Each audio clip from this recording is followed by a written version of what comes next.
எல்லாத்தையும் கொட்டி நம்ம மிக்ஸ் பண்ணுறது தான். நான் ஒரு பிஞ்ச் ஏலக்காய் பொடி சேர்த்துருக்கேன். அதில் வறுத்த முந்திரி திராட்சை எல்லாமும் சேர்த்தாச்சு.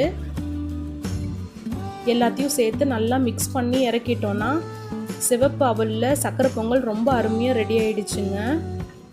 டேஸ்ட்டுமே நம்ம அரிசியில் செய்கிற மாதிரியே அவ்வளோ நல்லா டேஸ்ட்டாக இருக்கும். ரொம்ப சிம்பிளாக செஞ்சிடலாம்.